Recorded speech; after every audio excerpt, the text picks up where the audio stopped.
Hello বন্ধুরা, welcome to our channel বিদেশে বাঙালি।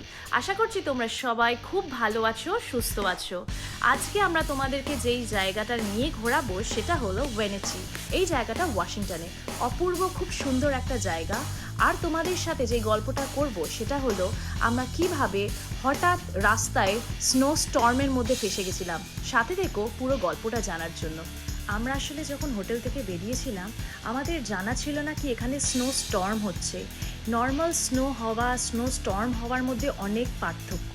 So এখানে স্নো স্টর্ম হচ্ছিল বলে এখানে হাই অ্যালার্ট ছিল, আর আমরা সেটা জানতাম না, আর আমরা বেরিয়ে পড়েছিলাম। খুব ভয় লাগছিল জানেন তো রাস্তায় যখন যাচ্ছিলাম।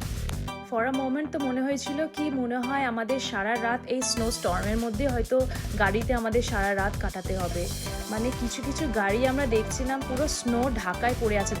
তো রাতের বেলা আমরা হোটেলে চেক ইন করেছিলাম, আর চেক ইন করে আমরা অতটা কিছু বুঝতে পারিনি এটা আমাদের হোটেল ছিল।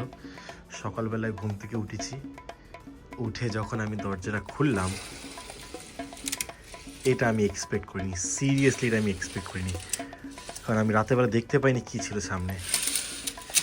আর যখন সকালবেলা খুললাম যেন মুখ থেকে একটাই কথা আসলো, ওয়াও ওয়াও।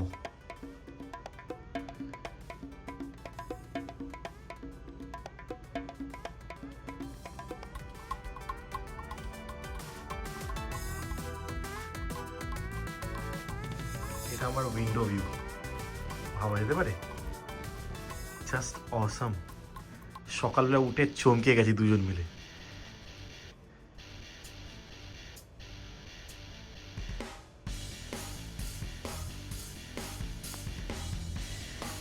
সকলকে গুড মর্নিং।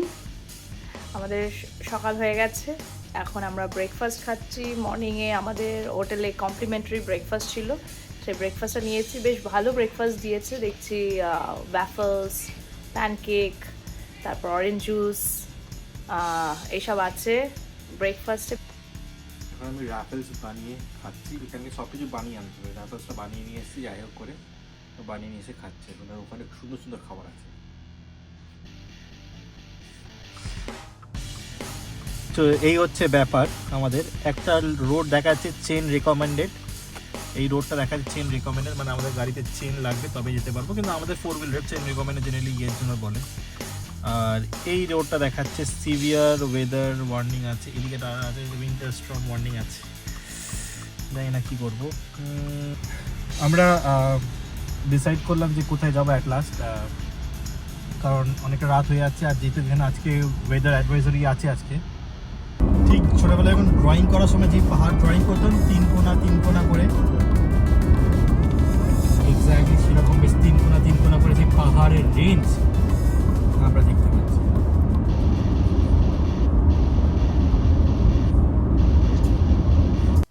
আপনারা যদি আমাদের আগের ব্লগ দেখে থাকেন তাহলে সেখানে আমরা আপনাদেরকে লেভেনওয়ার্থ শহরটা ঘুরিয়েছিলাম, কিন্তু রাতের বেলা। আজকে আমরা যখন বাড়ি ফিরছিলাম, আমরা বাড়ি ফেরার সময়ও লেভেনওয়ার্থ হয়ে বাড়ি ফিরছিলাম। দেখুন রাতের বেলা যেমন লেভেনওয়ার্থ সুন্দর, দিনের বেলাও লেভেনওয়ার্থের বিউটিটাই আলাদা। চারিদিকে পাহাড়, কি সুন্দর না লাগছিল দেখতে। ওই যে বরফে ঢাকা পাহাড়টা দেখতে পাচ্ছেন, সেটা হলো ক্যাসকেড মাউন্টেন্স। কি অপূর্ব সুন্দর লাগছে তাই না? এই জায়গাটা পুরো একটা ফেরি টেলের মতো ছিল জানেন তো। আমরা গল্পের বইয়ে যেমন একটা জায়গা, একটা ইম্যাজিনেশন, যেই জায়গাটা আমাদের ক্রিয়েট হয়, সেরকম একটা জায়গা এটা। আমরা মুভিজে যেমন সুন্দর জায়গা দেখে থাকি, এই জায়গাটাও ঠিক একটা মুভির মতো জায়গা জানেন তো। It's like a dream world. আমরা যখন এই জায়গাটা দিয়ে পাস করছিলাম আমাদের যেন মনে হচ্ছিল কি লাইফে আমরা কিছু একটা অ্যাচিভ করলাম। এত সুন্দর একটা জায়গা উইটনেস করা, it's like living your childhood dream জানেন তো। খুব ভালো লাগছিল এই জায়গাটা দিয়ে যেতে। আমাদের পুরো জার্নিটাতে আমরা চেয়েছিলাম কি আপনারা আমাদের সাথে এই জার্নিটা করুন। দেখুন আমরা আমাদের জার্নির স্টার্টিং থেকে আমরা আপনাদেরকে আমাদের যে এক্সপিরিয়েন্সটা আছে সেটা শেয়ার করছি আপনাদের সাথে। আপনারা অবশ্যই আমাদের বলবেন আপনাদেরকে যে আমরা ভিসা ছাড়া আমেরিকা ঘুরিয়ে দিলাম, আপনাদের কেমন লাগলো অবশ্যই আমাদেরকে জানাবেন। রাস্তায় যেতে যেতে আমরা নিজেদের মধ্যে কথা বলছিলাম, আর বলছিলাম কি লকডাউনের সময় যখন পুরো ওয়ার্ল্ড স্ট্যান্ডস্টিল হয়ে গেছিল, তখন আমরা বসে বসে এক্সপ্লোরার শিবাজিদার ব্লগ দেখতাম। আমরা প্রচুরভাবে ইন্সপায়ার্ড এক্সপ্লোরার শিবাজিদার ব্লগ দেখে, জানেন তো। ইয়ে আছে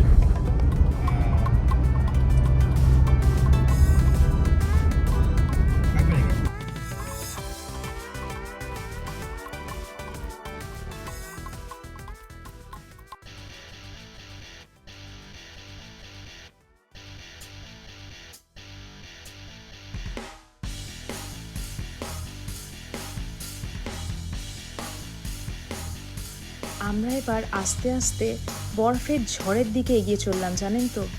আমরা বুঝতে পারিনি যে আমাদের গাড়িটা যত এগিয়ে চলবে বরফের ঝড় আরও শক্তিশালী হয়ে যাবে। এটা আমাদের চিন্তারও অনেক বাইরে ছিল। আমরা যাচ্ছিলাম, আমরা ভেবেছিলাম এইভাবেই হয়তো বরফ পড়বে, কিন্তু আমরা যত এগিয়ে চললাম মনে হলো কি বরফের ঝড় তত বেশি তীব্র, তত বেশি শক্তিশালী হয়ে পড়ছিল, জানেন তো। এই মুহূর্তে আমাদের এমন পরিস্থিতি ছিল কি আমরা একটা মাঝামাঝি জায়গায় এসে পড়েছিলাম। আমরা বুঝতে পারছিলাম না কি আমরা ব্যাক যাব কি আমরা এগিয়ে যাব। আমাদের মাথায় তখন শুধু একটা জিনিসই চলছিল, অন্ধকার হওয়ার আগে আমাদের পাহাড় থেকে বেরিয়ে যেতে হবে, কারণ এখানে দূর দূরে কিছু ছিল না।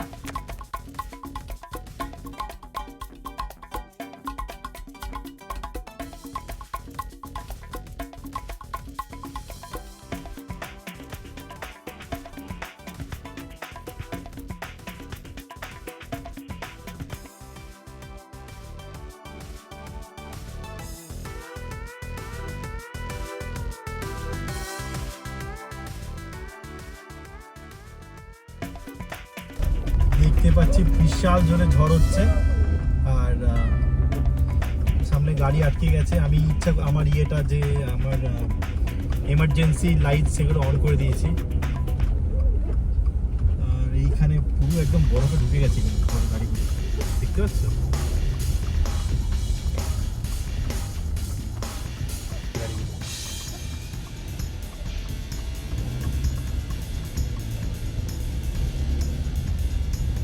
আমি ইমার্জেন্সি লাইটটা ইচ্ছা করে অন করলাম দেখানোর জন্য, সামনে একটা গাড়ি আটকে গেছিলো বাস, তো ওটা অন করে দিলাম যাতে লোকজন জানতে পেরে যায় যে এখানে একটা ইয়ে আছে, কিন্তু মানে তারা জোর করে আসতে গেলে ধাক্কা খেয়ে যেত। অসাধারণ জায়গা মনে হচ্ছে, ডিফারেন্ট এক্সপিরিয়েন্স লাইফের।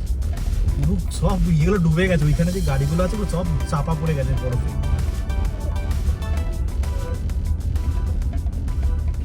এখন গাড়ি যাচ্ছে মাত্র 10 স্পিডে, 10 মাইলের উপরে গাড়ি যাচ্ছে। আমি লিটারেলি সব আচ্ছা দেখছি।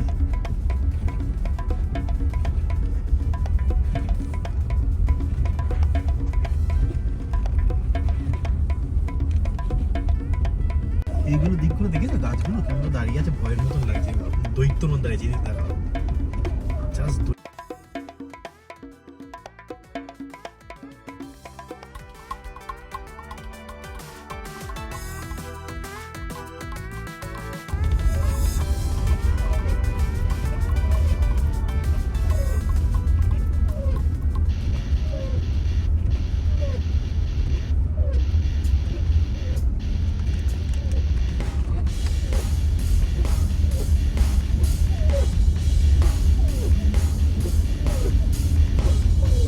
কফি হয়ে গেলে